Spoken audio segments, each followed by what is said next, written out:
Oui. Bonsoir. Bonsoir. J'aimerais savoir si avoir les cheveux rasés, ça aide la pratique de zazen, et si oui, en quoi?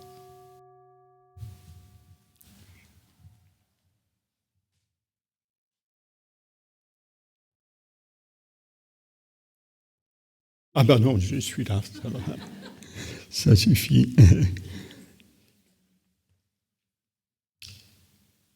J'ai commencé zazen il y a 45 ans. Ça fait 20 ans que je me rase les cheveux.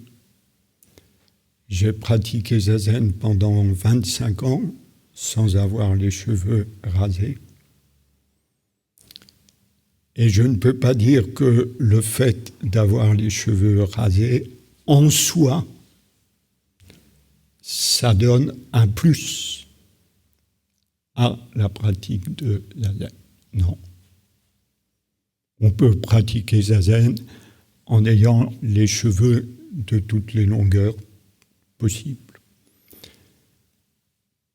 Quand est-ce qu'on se rase les cheveux? Se raser les cheveux, c'est un symbole de détachement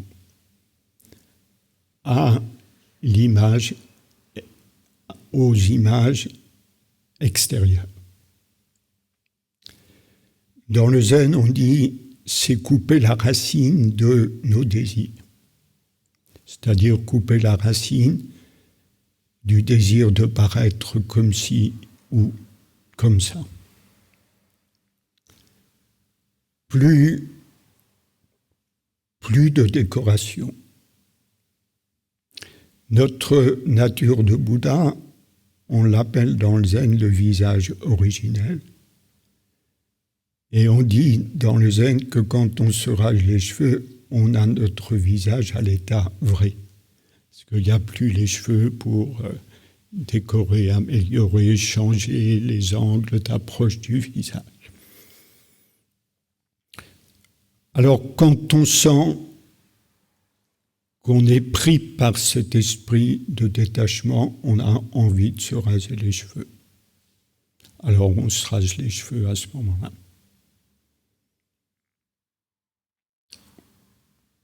Et la première fois où on se rase les cheveux, la première fois où je me suis rasé les cheveux, j'ai eu une sensation énorme de liberté.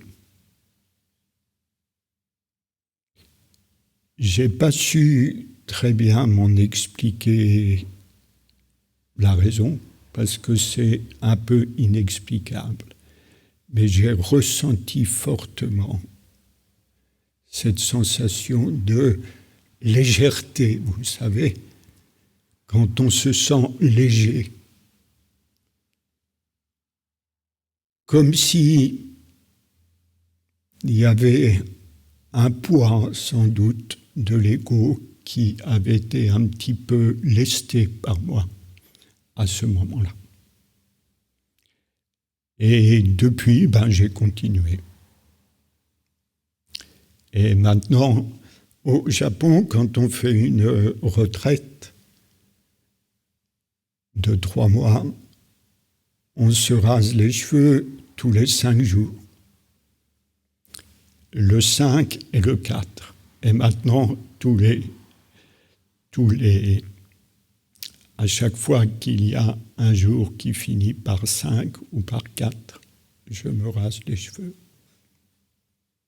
C'est pratique en plus. Quand c'est le 24 juin, 29 juin,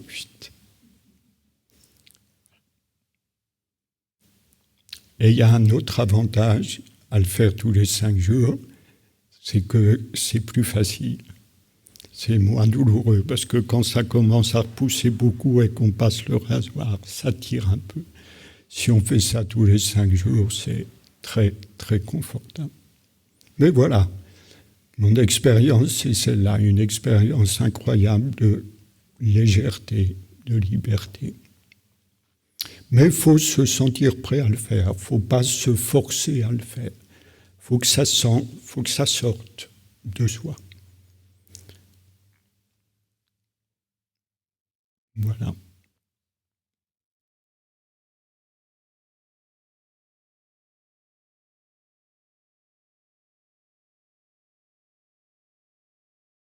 Bonjour. Bonjour. Alors, je n'ai pas vu le film tout à l'heure, Oui, mais j'ai une question concernant la position. oui. Quand vous avez commencé, est-ce que vous arriviez à faire comme ça? Ou est-ce qu'au fil du temps, vous y êtes arrivé? Parce qu'en fait, je débute un petit peu dans la méditation. Effectivement, c'est compliqué pour moi c'est impossible pour moi de trouver cette position-là. Oui. Et ensuite, l'alignement, je fais un peu de Qigong et c'est vrai que le fait de faire du Qigong, ça m'apprend à... Oui.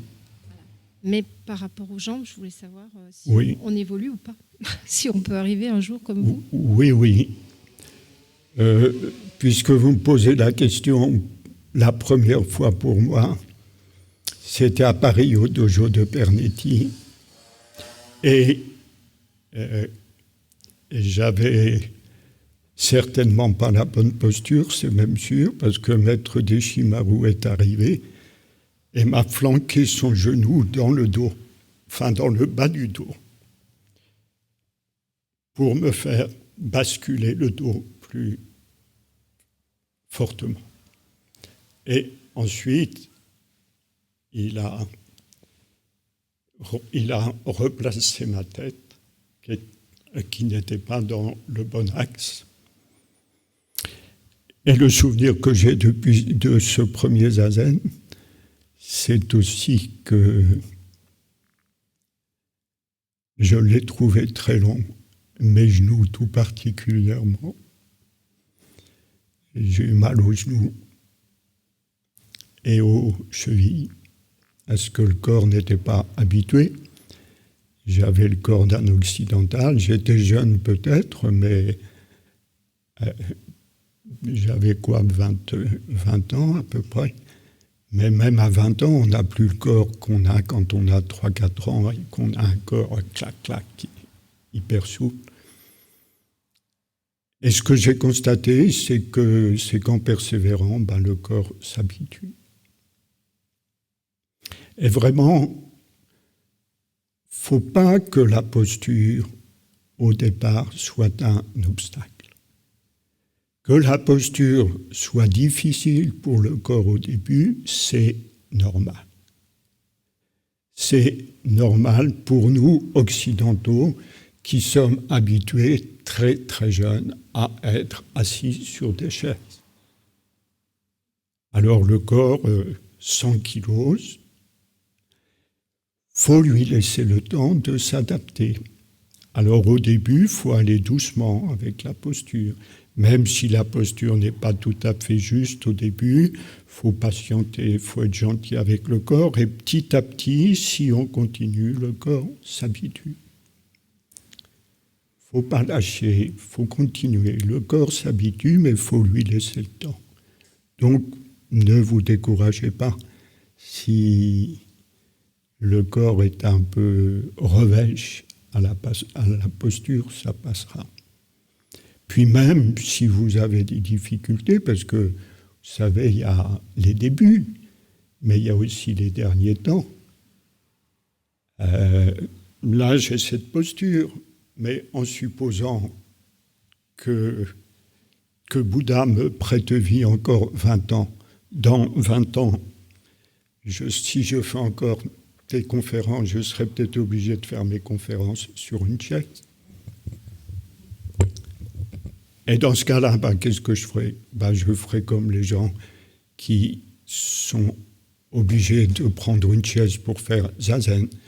Je veillerai à ce que, bien qu'étant sur une chaise, mon dos soit bien droit, ma nuque rentrée, la position des mains exacte.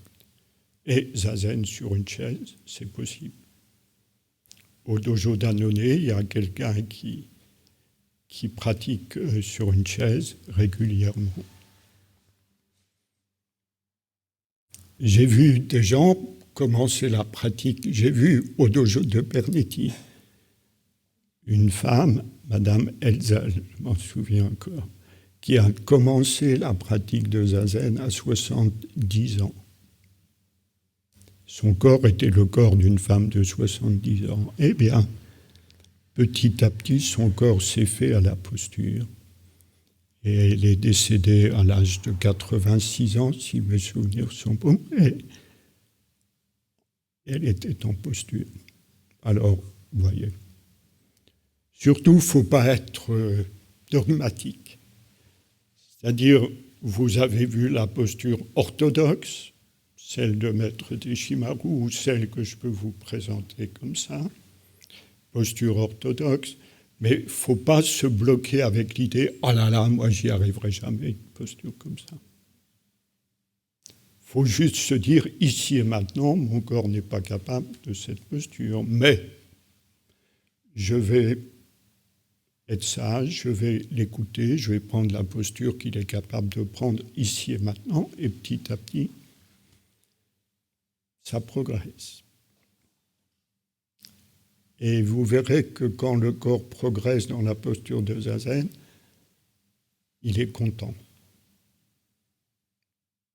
Il est content. C'est comme si, ça m'a fait cette impression-là, c'est comme si on avait un corps qui était fait pour cette posture et que le corps était content quand on la prenait. Il y a quelque chose qui s'épanouit dans le corps quand on prend cette posture. Les énergies du corps s'épanouissent.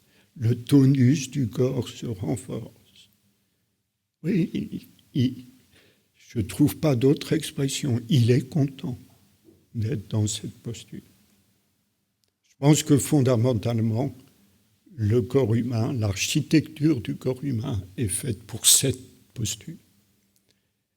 Et que c'est ce qui explique pourquoi beaucoup de maîtres disent « Vous avez eu la chance de prendre forme humaine, c'est-à-dire de naître dans un corps humain, profitez-en.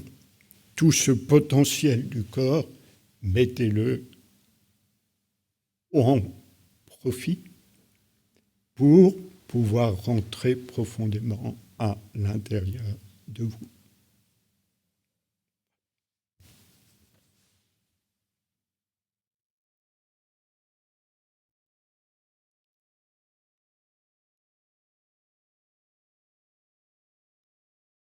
Bonsoir. Bonsoir. Si je me dis que je vais pratiquer le zazen pour trouver le bonheur et la paix, comme ça a été dit là précédemment, est-ce que je suis sur la bonne voie? Non.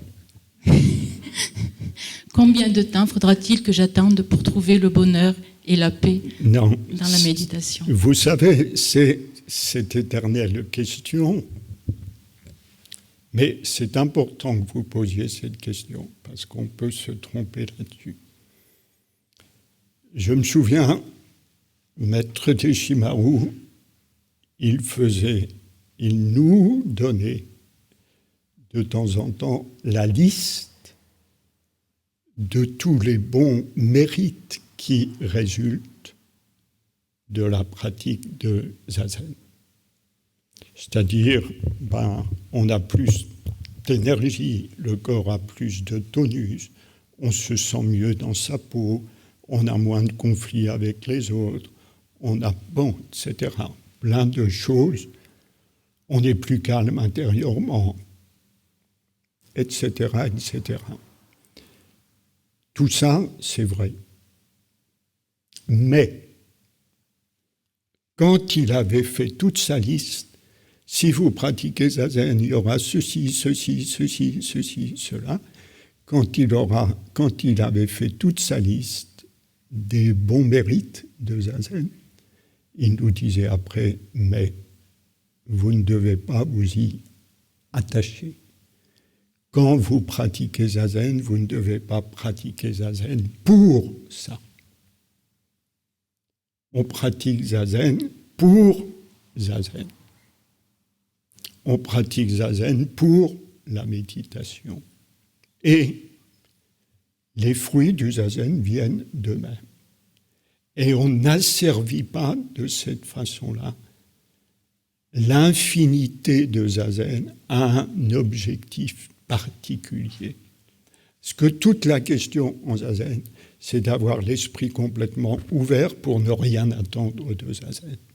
Et si vous avez l'esprit complètement ouvert, que vous n'attendez rien de Zazen, c'est là où Zazen vous donne tout. C'est quand on abandonne tout que l'on reçoit tout. Si on pratique Zazen en ayant répertorié les bons mérites de Zazen et qu'on pratique Zazen avec l'idée de « je vais obtenir ceci, je vais obtenir cela », on n'est pas dans la posture intérieure juste. Pourquoi ? Parce que c'est l'ego qui récupère Zazen. Et si on veut que Zazen s'exprime dans son infinité, il faut le laisser s'exprimer dans son infinité. C'est-à-dire, il ne faut rien lui demander. Et si on ne lui demande rien, il nous apporte au centuple.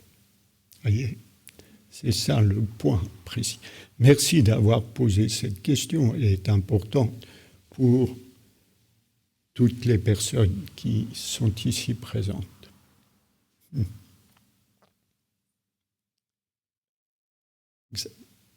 Xavier me fait signe que c'est l'heure, je crois. Une dernière question, s'il y en a une dernière avant que l'on arrête.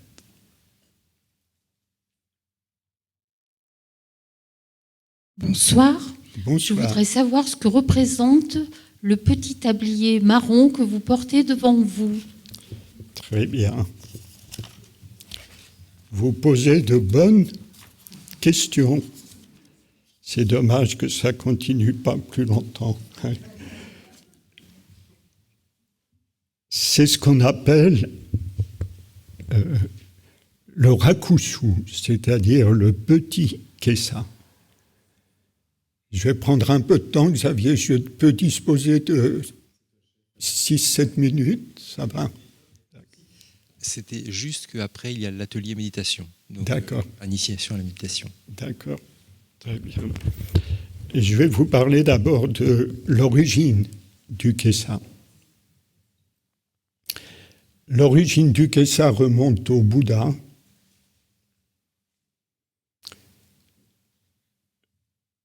Juste avant de s'asseoir sous l'arbre de l'éveil, le Bouddha a voulu se constituer un vêtement pour la méditation. Et qu'est-ce qu'il a fait ? Il est allé dans ces endroits où on brûle les cadavres. Vous savez qu'en Inde, c'est l'incinération qui est systématique. Il est allé dans les endroits où l'on brûle les cadavres. Et dans ces endroits-là, il y a toujours beaucoup de tissus, les tissus dans lesquels on a entouré les cadavres. Ces tissus-là, personne n'en veut parce qu'ils sont sales, souillés, etc.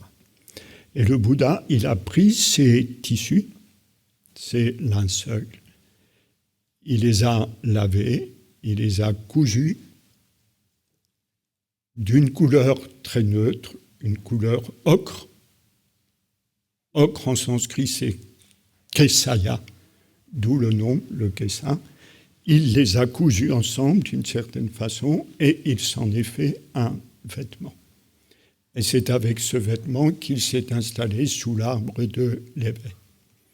Alors, ce que ça signifie, c'est que le kessa n'est pas un vêtement destiné à susciter le désir humain ou à séduire ou à se faire admirer.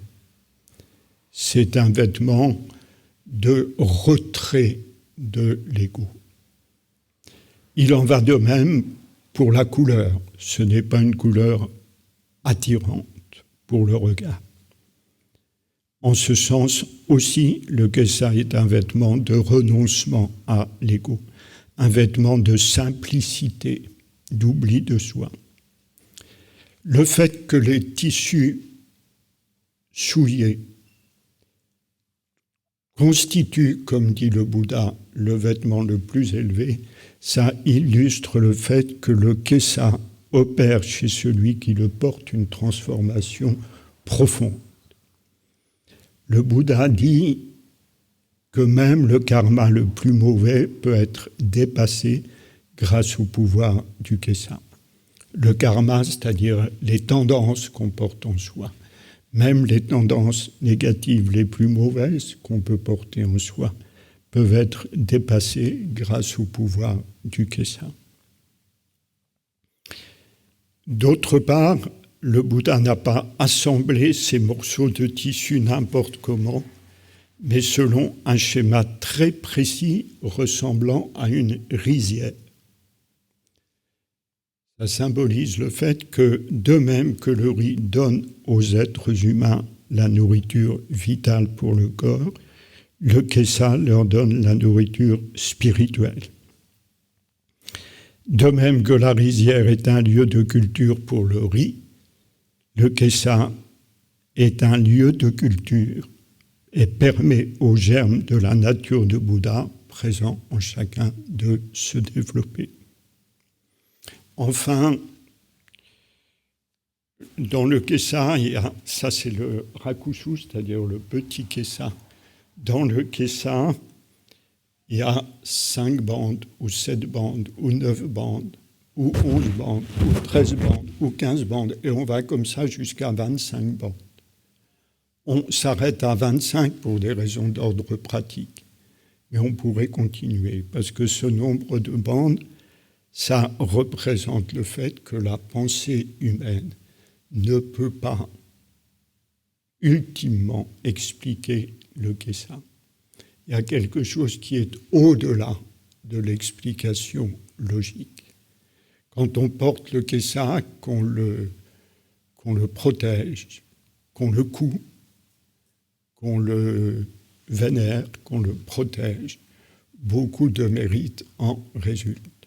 Je vais faire passer, pour que vous voyez ce que c'est, un kessa, le rakushu. Quand vous le recevez, vous faites juste ça. C'est un signe de vénération. Vous pourrez voir les bandes avec leur couture et vous pourrez voir derrière les calligraphies. Edia, qui enseigne la couture au dojo d'Adonai, peut vous donner des explications supplémentaires. Et elle va vous montrer aussi le kessa. Le kessa, c'est un très bon éducateur. C'est un véritable maître. Il nous met tout de suite dans l'esprit de la voie. Parce que quand on a le kessa, on s'installe dans un état d'esprit particulier, au sens dans un état de concentration et de présence. Voilà, eh bien, c'est la fin de cette conférence. Je vous remercie beaucoup de votre écoute, que j'ai trouvée très bonne. Merci beaucoup. Et sachez que maintenant, pour les personnes qui le souhaiteraient, il y a une initiation à la méditation zazen. Donc, si vous avez envie de vous initier, n'hésitez pas. Venez, on s'installera ici pour...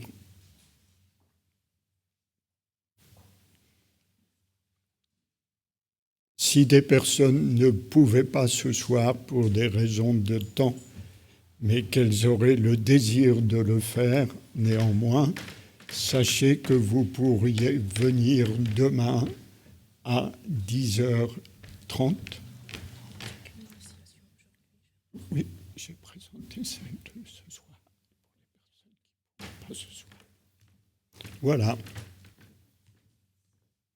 Merci à vous. Bonne soirée.